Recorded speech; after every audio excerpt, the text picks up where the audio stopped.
Welcome to a conversation with Senator Michael Moore.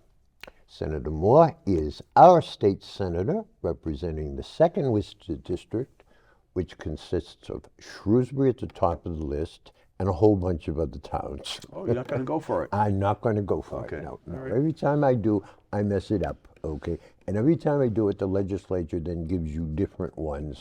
So I'm not terribly sure. By the way, my name's Kevin Byrne. We haven't talked with Michael Moore in this setting for an inordinate period of time, probably the entire summer, if there was a summer. Yeah. Because I was talking to Mark, Sarah, and Liz before we started the show saying, in this summer, it was either 500-degree temperature or it was raining, it was sleeting, there were plagues of locusts, and there were thunderstorms all over Shrewsbury.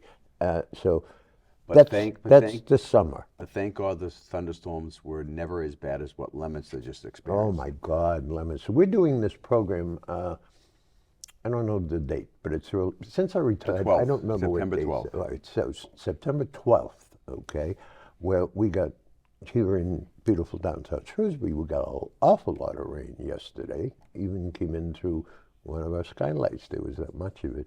But Leominster, the last I heard, had 9-10 inches of rain, and the weatherman was saying they're looking forward to, not looking forward to, but there may be more rain coming to Leominster. Yeah. My God. And I think they had one dam gave way, and there's another one that they were Oh, really? watching I for. didn't get all those And then- details. Yeah, then they had a lot of sinkholes and all. Yeah. I mean, if you saw it, Today's Tuesday. I'll get a full report on this in the Worcester Telegram and Gazette by Friday.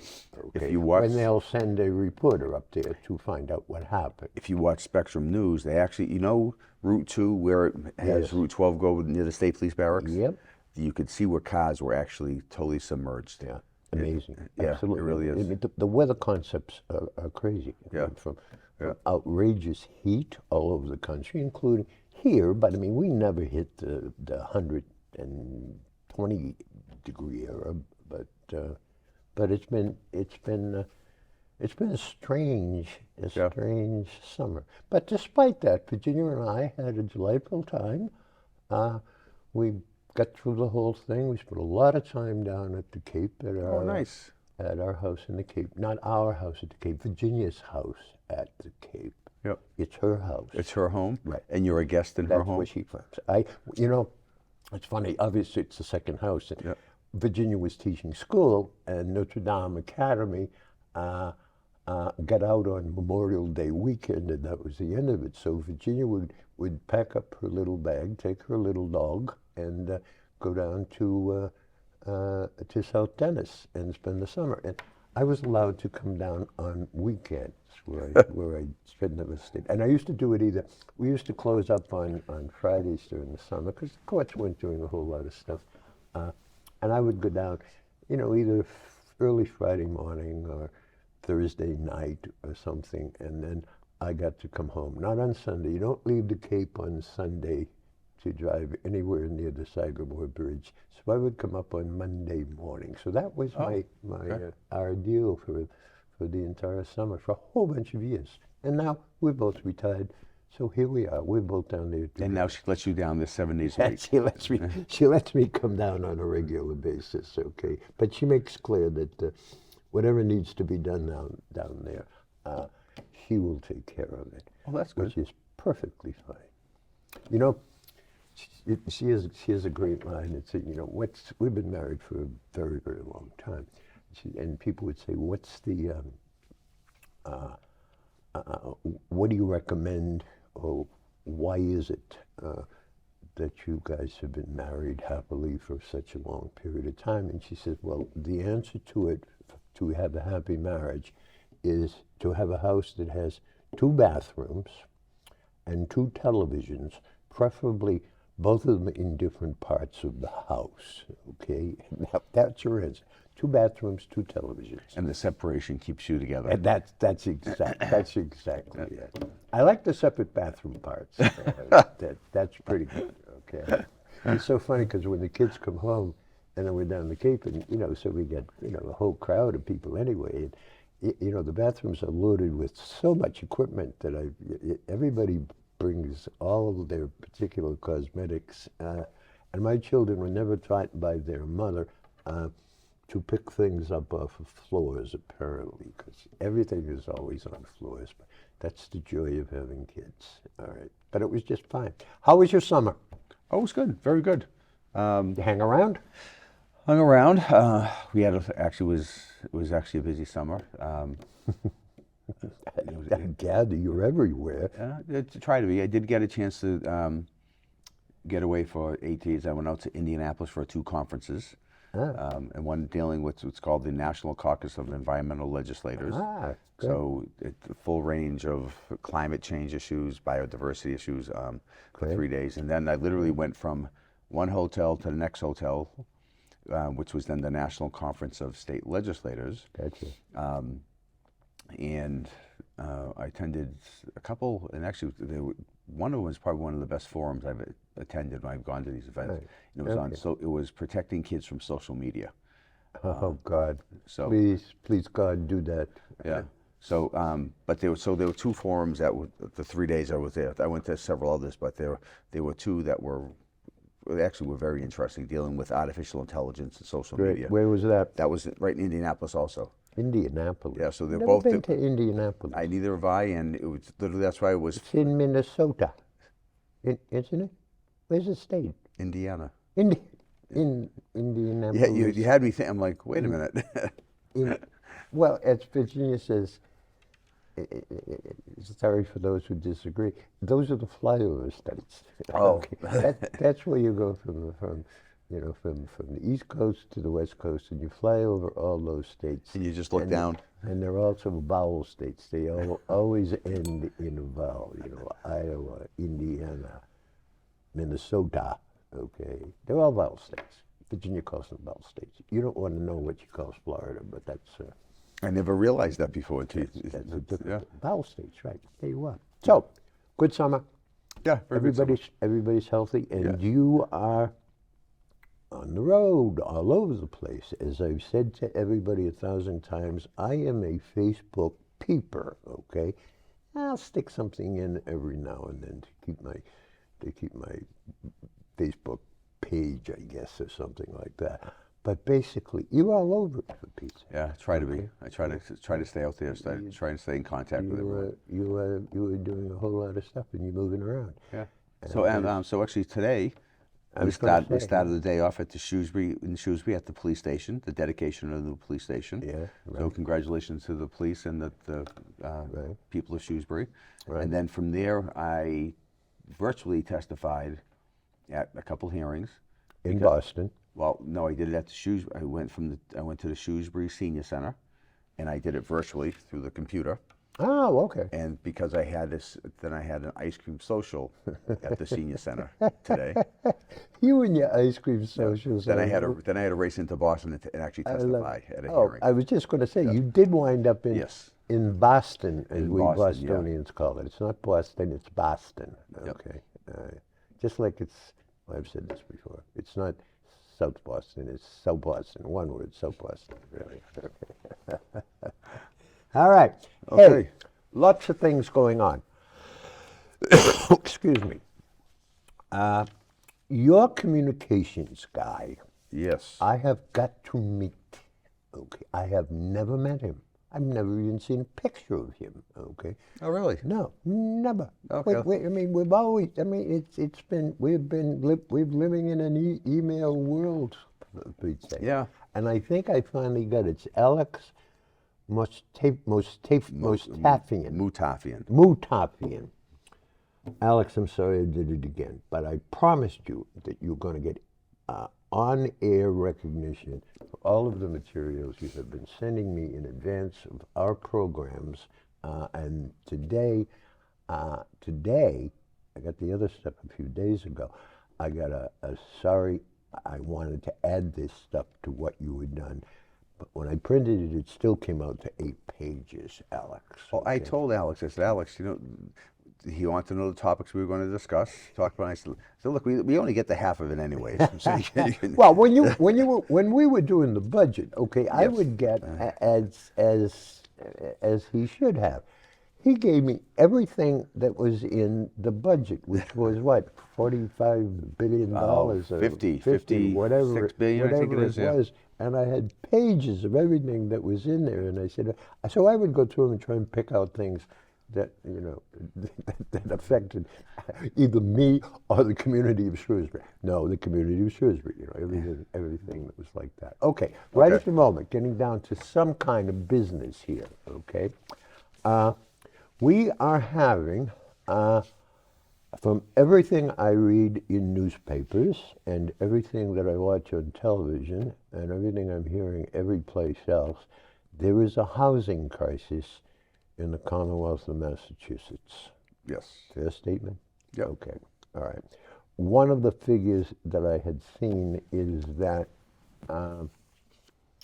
Massachusetts has a shortage of 108,157 homes. Yep. Now, somebody did some kind of a study to be able to get that number, because I'm sure Alex didn't make that up. Okay? No. It came from somebody, someplace. Okay, and it is at the stage where, our good governor, Governor Healy,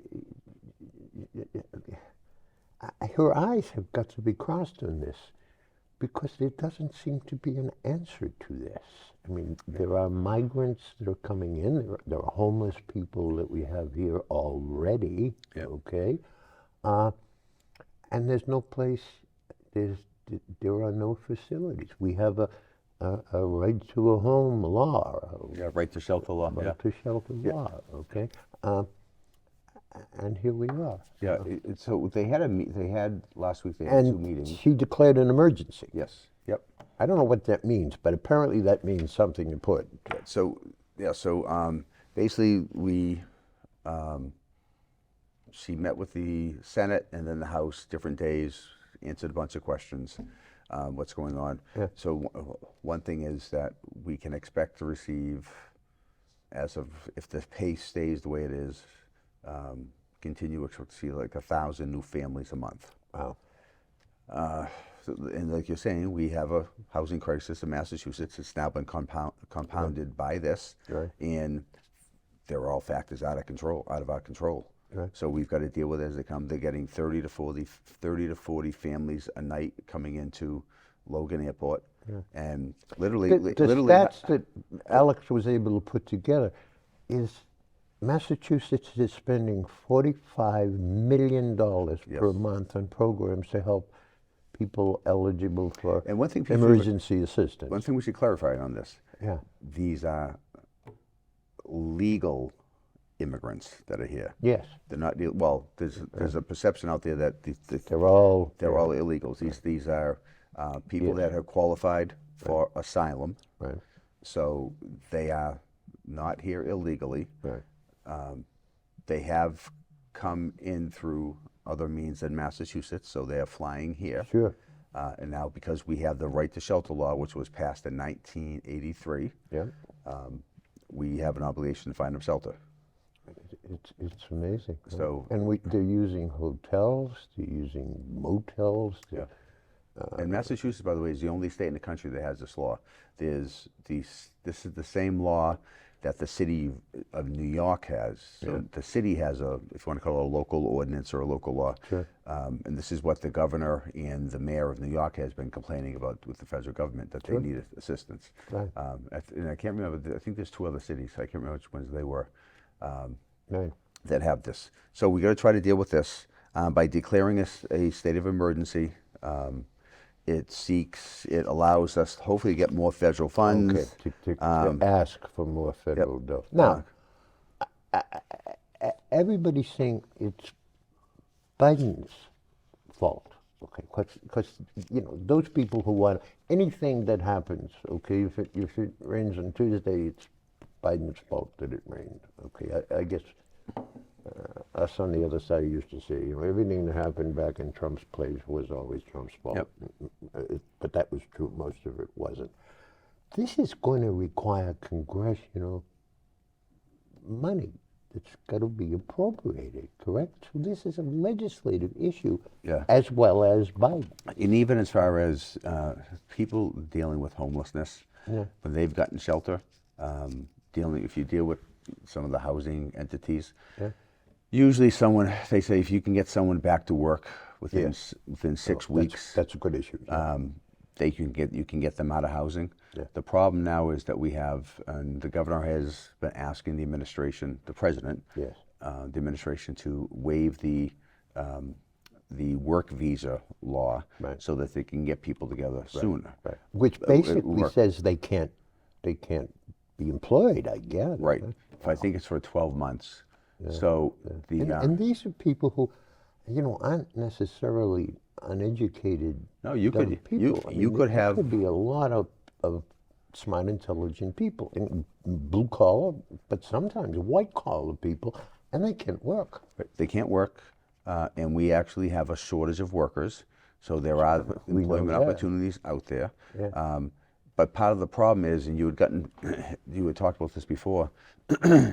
Actually, one of the conferences I was at down in Indianapolis, one day was on immigration, and one of the people from the Department of Justice was there, was explaining to me this work visa waiver that the governor or the administration keeps trying to ask for from Washington. Yeah.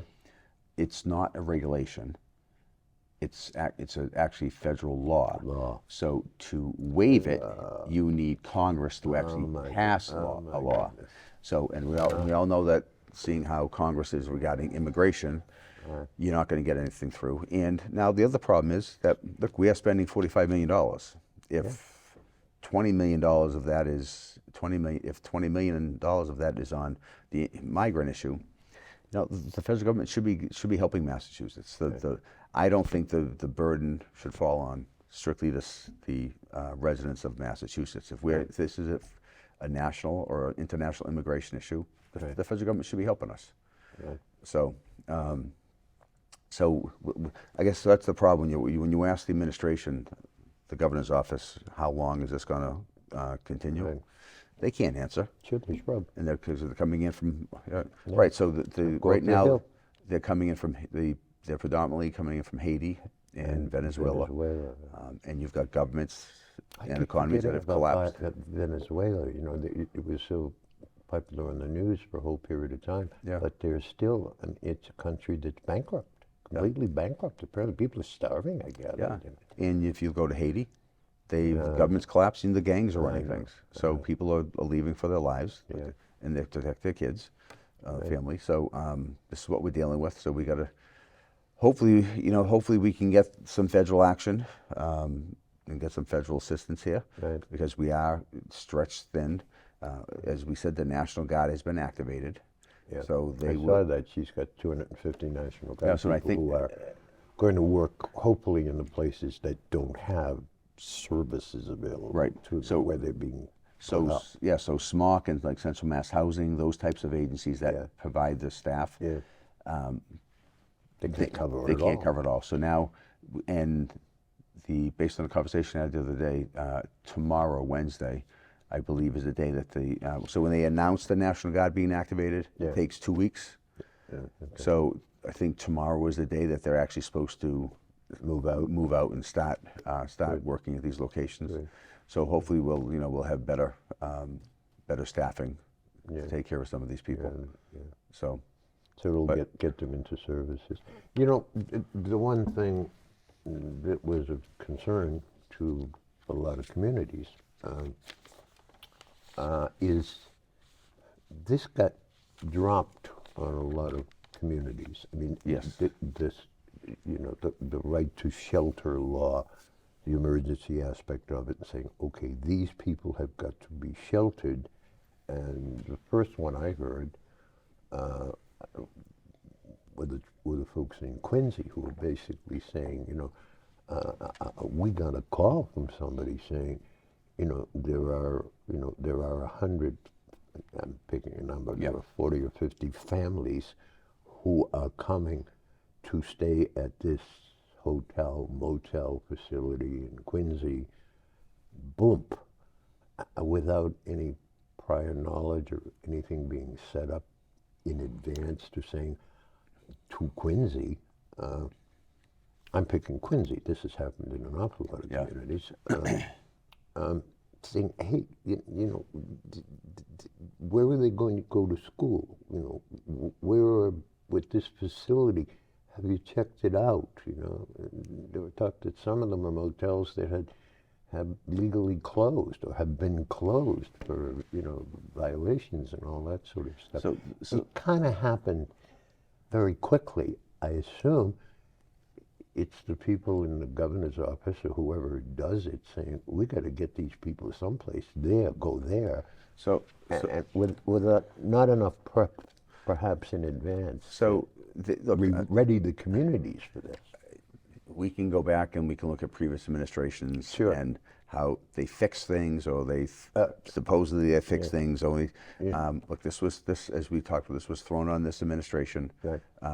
Relatively new administration. Yeah. We have who had started under the Baker administration at least. Well, so actually, like even Westboro, one of the communities I represent, one of the buildings that's located out there. Yeah. It was underneath the Baker-Polito administration that they had chosen the building, and they had made the decision to start to renovate it for housing. Right. But it wasn't until the Maury Haley and Kim Driscoll administration came in that they started putting people in there. Yeah. So the government, state government, we have been providing money for the cost of schools to municipalities. Yeah. We've been trying to, we've been through the support services. We've been food, medical, if you want to call it medical care, medical surveillance, for the people that are staying at these hotels. Mm-hmm. The issue we've had is obviously the unsupported, but now with the National Guard coming in, hopefully they'll pick up the slack there. One issue that the administration really does have to try to work better at, and we've been talking to them that. Yeah. And one of my communities was a good example of it. 5:15 on a Friday afternoon, You get a call. they get a call. Yeah. No, and actually, excuse me, the town administrator's office got an Closed. email. Right. It was closed. And right? it was closed. The read that. town manager just happened to look at the email, see it, so she put some people together. And but you talk to the administration, and what they're dealing with is they're getting people flying in at night, Sure. 30 to 40 families, and basically what they're doing is they've got their computer out and they're going on the app, Sure. trying to find hotel rooms. Right. So, we've suggested other alternative means of notification, maybe call the police or call someone else in town government, but you can't just send an email out. Yeah. Exactly. So hopefully that will get straightened out. I think, as far as that goes, I think that's probably the biggest flaw or anything that they can, criticism that they could get. Other than that, they really have been trying Part to of address which is understandable because it was something that was not anticipated in the numbers that yeah. has occurred. Okay, and I don't know how that could be resolved. Okay, it's an issue. It's an issue we'll continue talking about. Hopefully, it'll get itself resolved in some fashion. Yes. Going on, I kidded with you before we started the show. I said we were down the Cape, so I come home, I get Sunday's Telegram and Gazette, which usually takes me approximately 12 minutes to read from cover to cover, including the comics, but I got bogged down because on the first page there was nothing of interest. I turned to page 2 and 3, and whose picture is on page 3, right at the top? My guy named Moore. I said, I know that guy in that picture. And it said, Michael Moore testified relating to an issue on cannabis regulation. Yes. I want you to explain this to me now, okay? So basically, when cannabis first got legalized and the Cannabis Control Commission established regulations, there was a prohibition on certain prohibitions on employment for certain Who could work positions. there? Right. So retail and delivery people. One of the prohibitions was that they couldn't be a sex offender. That was one of them.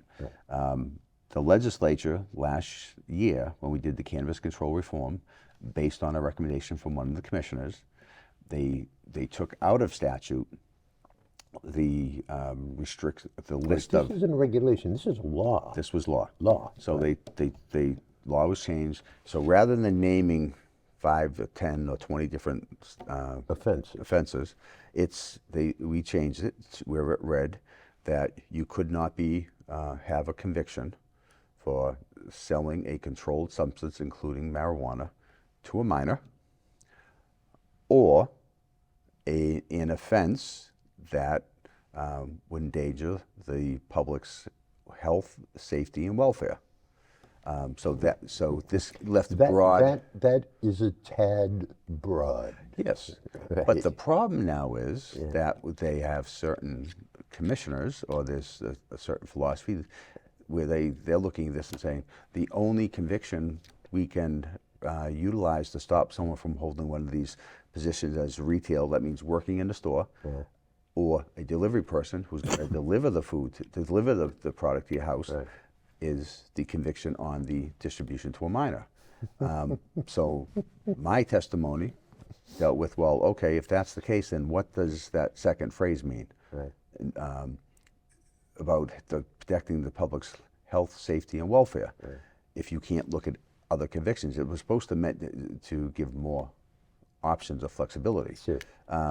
But they're looking at it, is that we're being told they were looking at removing the restriction on sex offenders from working in these locations. Now, think about this. You're a woman, or you're a woman and young man, or whoever, you're going into one of these places. You've got a sex offender.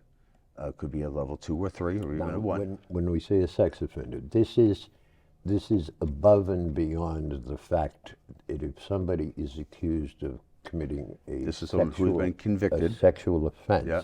you go to court, there is a sanction that attaches to that, and either then or at any time thereafter, there is an entity that can determine whether you have the possibility or probability of offending again. Right. And there are 4 of them, if I think 1, 2, 3, 4. Well, no, 3. 0, 1, 2, 3. Okay.